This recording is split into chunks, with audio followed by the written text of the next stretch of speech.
പിതാവിൻ്റെയും പുത്രൻ്റെയും പരിശുദ്ധാത്മാവിൻ്റെയും നാമത്തിൽ ആമേൻ. എൻ്റെ പ്രിയപ്പെട്ടവർ, ഇന്ന് നവംബർ മാസം 25-ാം തീയതി തിങ്കളാഴ്ചയാണ്. എല്ലാവരെയും ഈ പൊന്നുഷസിലെ കർത്താവിൻ്റെ ഹൃദയത്തിലേക്ക് സ്വാഗതം ചെയ്യുന്നു. കർത്താവിൻ്റെ തിരുമുറവാടുന്നാണ് ഇപ്രധാന അത്ഭുതകരം. ഹൃദയത്തെ, ശരീരത്തെയും ജീവിതത്തെ സംരക്ഷിക്കട്ടെ എന്ന് ആശംസിക്കുന്നു.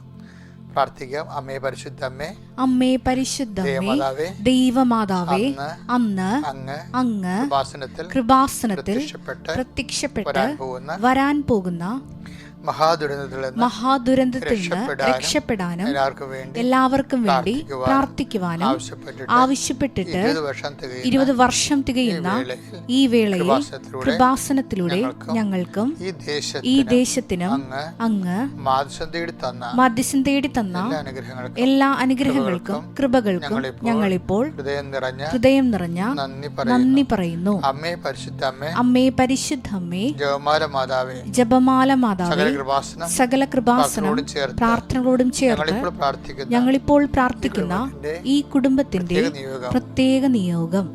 എൻ്റെ പ്രിയപ്പെട്ട നിയോഗം പറയുക. സ്നേഹത്തോടെ, ദൈവവിശ്വാസത്തോടെ, ഭക്തിയോടെ, പ്രത്യാശയോടെ, ശരണത്തോടെ ആണ് നിയോഗം പറയേണ്ടത്.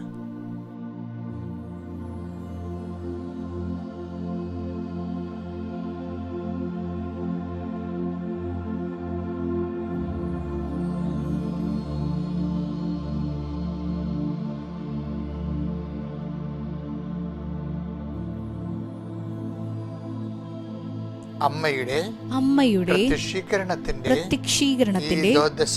ഈ ദ്വാദശക വേളയിൽ ഞങ്ങൾക്ക് സാധിച്ചു തരുവാൻ കനിയണമേ. വിശ്വാസ പ്രമാണം. സർവശക്തനായ പിതാവും ആകാശത്തിന്റെയും ഭൂമിയുടെയും സൃഷ്ടാവുമായ ദൈവത്തിൽ ഞാൻ വിശ്വസിക്കുന്നു. അവിടുത്തെ ഏകപുത്രനും ഞങ്ങളുടെ കർത്താവുമായ ഈശോ മിശിഹായിലും ഞാൻ വിശ്വസിക്കുന്നു. ഈ പുത്രൻ പരിശുദ്ധാത്മാവിനാൽ ഗർഭസ്ഥനായി കന്യകാമറിയത്തിൽ നിന്ന് പിറന്ന് പൊന്തിയോസ് പീലാത്തോസിന്റെ കാലത്ത് പീഡകൾ സഹിച്ച് കുരിശിൽ തറയ്ക്കപ്പെട്ട് മരിച്ച് അടക്കപ്പെട്ട് പാതാളങ്ങളിൽ ഇറങ്ങി മരിച്ചവരുടെ ഇടയിൽ നിന്ന് 3-ാം നാൾ ഉയർത്ത് സ്വർഗത്തിലേക്ക് എഴുന്നള്ളി സർവശക്തിയുള്ള പിതാവായ ദൈവത്തിന്റെ വലതുഭാഗത്തിരിക്കുന്നു. അവിടെ നിന്ന് ജീവിക്കുന്നവരെയും മരിച്ചവരെയും വിധിക്കുവാൻ വരുമെന്നും ഞാൻ വിശ്വസിക്കുന്നു. പരിശുദ്ധാത്മാവിലും ഞാൻ വിശ്വസിക്കുന്നു. വിശുദ്ധ കത്തോലിക്കാ സഭയിലും പുണ്യവാന്മാരുടെ ഐക്യത്തിലും പാപങ്ങളുടെ മോചനത്തിലും ശരീരത്തിന്റെ ഉയർപ്പിലും നിത്യമായ ജീവിതത്തിലും ഞാൻ വിശ്വസിക്കുന്നു. ആമേൻ. സ്വർഗ്ഗസ്ഥനായ ഞങ്ങളുടെ പിതാവേ, അങ്ങയുടെ നാമം പൂജിതമാകണമേ. അങ്ങയുടെ രാജ്യം വരണമേ. അങ്ങയുടെ തിരുമനസ് സ്വർഗത്തിലെ പോലെ ഭൂമിയിലും ആകണമേ. അന്നു വേണ്ടുന്ന ആഹാരം ഇന്ന് ഞങ്ങൾക്ക് തരണമേ. ഞങ്ങളോട് തെറ്റ് ചെയ്യുന്നവരോട് ഞങ്ങൾ ക്ഷമിക്കുന്നത് പോലെ ഞങ്ങളുടെ തെറ്റുകൾ ഞങ്ങളോടും ക്ഷമിക്കണമേ. ഞങ്ങളെ പ്രലോഭനത്തിൽ ഉൾപ്പെടുത്തരുതേ, തിന്മയിൽ ഞങ്ങൾ രക്ഷിക്കണമേ. ആമേൻ. നന്മ നിറഞ്ഞ മറിയമേ, സ്വസ്തി. കർത്താവ് അങ്ങയുടെ കൂടെ സ്ത്രീകളിൽ അങ്ങ് അനുഗ്രഹിക്കപ്പെട്ടവളാകുന്നു. അങ്ങയുടെ ഉദരത്തിൻ ഫലമായി ഈശോ അനുഗ്രഹിക്കപ്പെട്ടവനാകുന്നു. പരിശുദ്ധ മറിയമേ, തമ്പുരാന്റെ അമ്മേ, പാപികളായ ഞങ്ങൾക്ക് വേണ്ടി ഇപ്പോഴും ഞങ്ങളുടെ മരണസമയത്തും തമ്പുരാനോട് അപേക്ഷിക്കണമേ. ആമേൻ. എൻ്റെ കർത്താവേ, നിന്റെ ഉന്നതമായ നാമത്തിന് സ്വസ്ത്രം ചെയ്യുന്നു. കർത്താവേ, നിന്റെ വിശുദ്ധ പൗരോഹിത്യത്തെ മഹത്വപ്പെടുത്തണമേ. എൻ്റെ മക്കളെ, കണ്ണുകളടച്ച് കൈകൾ കുപ്പി അതീവ ഭക്തിയോടുകൂടി ഈ ദിനത്തിൻ്റെ ആശീർവാദം സ്വീകരിക്കാം. കർത്താവേ, നിന്റെ ഉന്നതമായ നാമത്തിന് സ്വസ്ത്രം ചെയ്യുന്നു. കർത്താവേ, നിന്റെ വിശുദ്ധ പൗരോഹിത്യത്തെ മഹത്വപ്പെടുത്തണമേ. കർത്താവെ, സഭയിലുള്ള സാന്നിധ്യം പ്രകടമാക്കണം. 38 വർഷം ഞാൻ അർപ്പിച്ച കൃപാനയുടെ യുഗതിയാൽ കൃപാസ്ഥാനത്താറെ ജീവനോടെ പ്രത്യക്ഷപ്പെട്ട പരിശുദ്ധ അമ്മയുടെ മാധ്യസ്ഥത്തിൽ കർത്താവെ, ഇന്നത്തെ മുഴുവൻ നിയോഗങ്ങൾ അങ്ങേക്ക് സമർപ്പിച്ചുകൊണ്ട് അങ്ങയുടെ മക്കൾ പോകുന്ന വഴികൾ, ഇടപെടുന്ന വ്യക്തികൾ, സന്ദർശിക്കുന്ന സ്ഥാപനങ്ങൾ,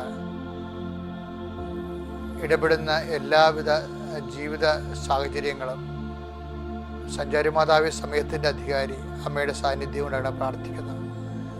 ഉടമ്പടിയുടെ ഏറ്റവും വലിയ വാഗ്ദാനം, I will be with you wherever you go. നീ എവിടെ പോയാലും എൻ്റെ സാന്നിധ്യം നിന്നോട് ഉണ്ടായിരിക്കും. കർത്താവ്, ഞങ്ങളത് വിശ്വസിക്കുന്നു. കർത്താവ്, ഇപ്പോൾ പ്രാർത്ഥനയിൽ പങ്കെടുക്കുന്ന ഈ മക്കളുടെ വലത്തും ഇടത്തും വീട്ടിലും വഴിയിലും ജയത്തിലും കരയിലും മോളിലും ഹൃദയത്തിലും കർത്താവിൻ്റെ ചൈതന്യവും സന്തോഷവും ഉണ്ടാവട്ടെ. കർത്താവെ, അങ്ങയുടെ മക്കള് സ്വന്തം മെരിട്ട് കൊണ്ട് നടക്കാത്ത എല്ലാ കാര്യങ്ങളും ഇന്ന് ഇടപെടാൻ പോകുന്ന അവരുടെ ബലത്തിന് പറ്റാത്ത, അവരുടെ സ്വാധീനങ്ങൾക്ക് അപ്പുറത്തുള്ള എല്ലാ വിഷയങ്ങളും, ചിന്തിക്കാൻ പറ്റാത്ത വിഷയങ്ങൾ, നമ്മുടെ കഴിവിന് അതീതമായ കാര്യങ്ങൾ അങ്ങയുടെ തിരുസന്നിധി സമർപ്പിക്കുന്നു. കർത്താവ്, നിന്റെ വിശുദ്ധമായ തിരുവാർന്ന വലതുകരം അങ്ങയുടെ മക്കളുടെ ശിരസിൽ വെക്കണമേ. സന്ധിബന്ധങ്ങളിലും മാംസപേശികളിലും രക്തഞരമ്പുകളിലും ശരീരകോശങ്ങളിലും കർത്താവിൻ്റെ രക്തം പടരട്ടെ. ദൈവത്തിൻ്റെ കരുണ നിങ്ങളിലേക്ക് ആവശ്യിക്കട്ടെ. ദൈവത്തിൻ്റെ കരുണ നിങ്ങളിലേക്ക് ആവശ്യിക്കട്ടെ.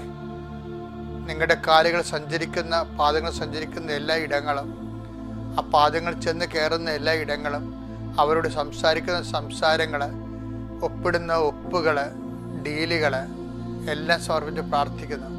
കർത്താവെ, ചില ചർച്ചകളിൽ അങ്ങയുടെ മക്കൾ പങ്കെടുക്കുന്നുണ്ട്. ആ ചർച്ചകളിൽ അങ്ങ് തന്നെ തീരുമാനം എടുക്കണം. ആ തീരുമാനങ്ങൾ നടപ്പിൽ വരുത്താൻ ഞങ്ങളുടെ കഴിവ് ഞങ്ങൾക്കില്ലെങ്കിൽ കർത്താവ്, ഞങ്ങൾ നിന്നിൽ ആശ്രയിക്കുന്നു. നിൻ്റെ കാരുണ്യം കൊണ്ട് ആ മേഖലയെല്ലാം ഇടപെടണം. കർത്താവ്, പലപ്പോഴും ഉടമ്പടിയിൽ ഇരിക്കുന്നവർക്ക് പല വിഷയങ്ങളും ലൈറ്റ് വെയ്റ്റാണ്, ഫെദർ ടച്ചാണ്. അതുപോലെ കർത്താവെ, ഒരു തൂവലിൻ്റെ ലാഘവത്തിൽ എല്ലാം ഭാരലഘുത്വം കൊടുക്കണമെന്ന് പ്രാർത്ഥിക്കുന്നു. ദൈവത്തിൻ്റെ കരുണ നിങ്ങളെ ആവശ്യിക്കുകയും ഉടമ്പടിയുടെ വാഗ്ദാനങ്ങളായ ഭാരലഘുത്വവും സമയച്ചുരുക്കവും നിങ്ങളുടെ ജീവിതത്തിൽ അവകാശവും ഓഹരിയുമാകട്ടെ. നിങ്ങൾ ചെയ്യേണ്ട കാര്യം നിങ്ങൾക്ക് വേണ്ടി കർത്താവ് ചെയ്യാനും, പിത്തള വാതിലുകൾ നിങ്ങൾക്ക് വേണ്ടി തുറക്കപ്പെടാനും, ഇരുമ്പ് ഓടാൻപുകൾ നിങ്ങൾക്ക് വേണ്ടി തകർക്കപ്പെടാനും കർത്താവിൻ്റെ കാരുണ്യം നിങ്ങൾ ആവശ്യിക്കട്ടെ.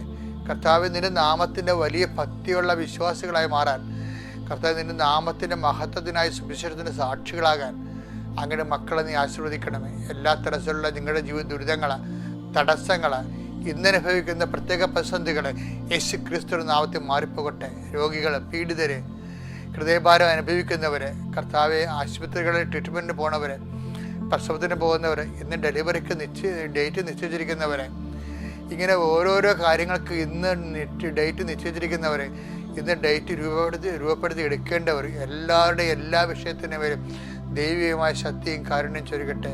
നിത്യം പിതാവും പുത്രനും പരിശുദ്ധാത്മാവിൽ നീക്കുവാമേ.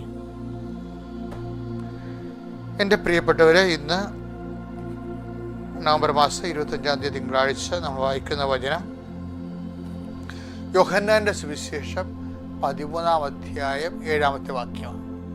യേശു പറഞ്ഞു, ഞാൻ ചെയ്യുന്നത് എന്തെന്ന് ഇപ്പോൾ നീ അറിയുന്നില്ല, എന്നാൽ പിന്നീട് അറിയും. എൻ്റെ പ്രിയപ്പെട്ടവരെ, ഇതേ സത്യം പറഞ്ഞാൽ ഈ ദൈവവചനത്തിൻ്റെ ഒരു പ്രത്യേകത എന്ന് പറയുന്നത്, നമ്മളതിൻ്റെ ഒരു ഹിസ്റ്റോറിക്കൽ കോണ്ടസ്റ്റ് ഉണ്ടാകും, ചരിത്രപരമായ ഒരു പശ്ചാത്തലം അതിനുണ്ടാകും. പക്ഷെ ദൈവവചനം എന്ന് പറയുന്നത് ആ ഒരു ചരിത്രപരമായ പശ്ചാത്തലത്തിൽ മാത്രം കുടുങ്ങിക്കിടക്കുന്ന, പരിമിതപ്പെടുത്തുന്ന ഒന്നല്ല. കർത്താവ് എന്താ പറയുന്നത്? ആകാശവും ഭൂമിയും ഉള്ളിടത്തോളം കാലം എൻ്റെ വചനങ്ങൾക്ക് വള്ളിയോ പുള്ളിയോ മാറ്റം ഉണ്ടാകത്തില്ലെന്ന് പറഞ്ഞു. അപ്പോൾ ദൈവവചനം ആകാശത്തിൻ്റെയും ഭൂമിയുടെയും ഒപ്പം, എന്ന് വെച്ചാൽ നമ്മുടെ ആകാശം എന്ന് പറയുന്നത് എന്താണ്? നമ്മുടെ സ്ഥലം, അത് നമ്മുടെ സമയം. ഭൂമി എന്ന് പറയുന്നത് എന്താണ്? നമ്മുടെ സ്ഥലം. അപ്പോൾ ഒരു ഈവൻ്റ് സംഭവിക്കണത് എങ്ങനെയാണ്?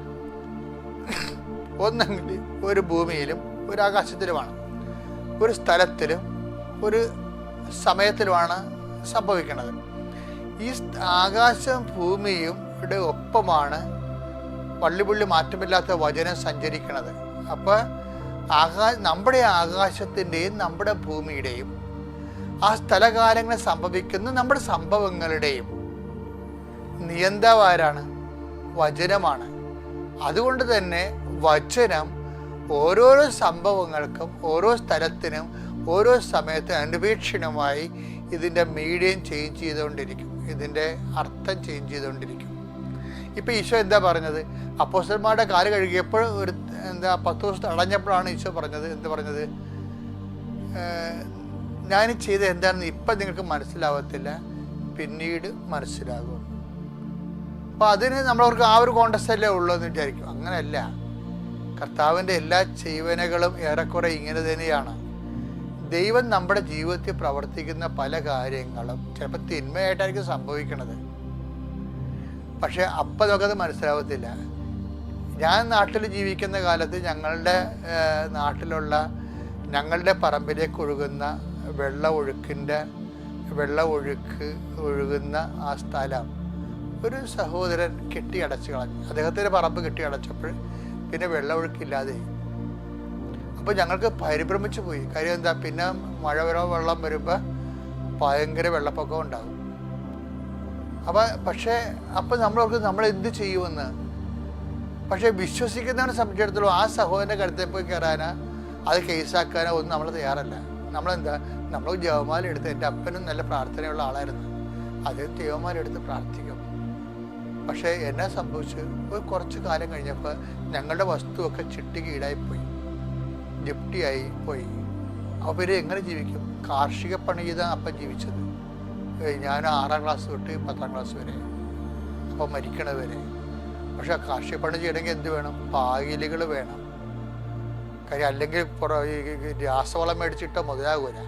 അപ്പോൾ എന്ത്, ഞങ്ങളുടെ പോടച്ചുകരങ്ങളെല്ലാം ഈ ഉപ്പുവെള്ളം കയറണത് ആ സഹോദരൻ തടഞ്ഞ്. ശരിക്കും ഞാൻ സഹോദരനെ കൊണ്ട് ചെയ്യിച്ചത് കർത്താവാണെന്നാണ് ഇപ്പോൾ ഞങ്ങൾ വിചാരിക്കണത്. എന്താ കാര്യം? അപ്പോൾ ഞങ്ങളുടെ വെള്ളം നല്ല വെള്ളമായി. നല്ല വെള്ളത്തിൽ ഒത്തിരിയേറെ ലക്ഷക്കണക്കിന് ടൺ പായലുകൾ. അപ്പം ഒരു 10-20 വാഴ വെച്ച് അതെല്ലാം ഈ പായൽ വാരി വെച്ചാണ് അതിനെല്ലാം വളർത്തിയത്. ആ മനുഷ്യൻ അത് ചെയ്തില്ലായിരുന്നെങ്കിൽ ആ ഉപ്പുവെള്ളം കയറി ഞങ്ങൾക്ക് ജീവിക്കാൻ പറ്റാത്ത കണ്ടീഷൻസ് വന്നേനെ. തേങ്ങയെല്ലാം ചെറുതായി പോയേനെ. ഇപ്പോൾ നല്ല വെള്ളം കയറിയപ്പോൾ തേങ്ങയെല്ലാം വലുതായി. അപ്പോൾ കാർഷിക വെള്ളം കിട്ടാതെ തുടങ്ങി. പിന്നെ കാർഷിക മേഖലയിലെല്ലാം അഭിവൃദ്ധി ഉണ്ടായി. അപ്പോഴേ ഞാനീ ചെയ്തത് എന്താണെന്ന് ഇപ്പം നിങ്ങൾക്ക് മനസ്സിലാവത്തില്ല, പിന്നീട് മനസ്സിലാവുന്ന. ഇപ്പം നിങ്ങൾ മനസ്സിലായ ഇതാണ് ജീവിതാനുഭവങ്ങളെന്ന് പറയുന്നത്. ഒരിക്കലും നമ്മൾ ഓർക്കും നമ്മൾക്ക് എതിരാണ് ചെയ്യണമെന്ന്. അങ്ങനെയല്ല. ദൈവഭക്തിന് എതിരെ ആർക്കും നിൽക്കാൻ പറ്റത്തില്ല. ആദ്യം ഈ ഭക്തിയുള്ളവനാവുക, ശക്തനായിരിക്കുക, ധീരനായിരിക്കുക. കർത്താവ് നിൻ്റെ കൂടെ. Praise the Lord.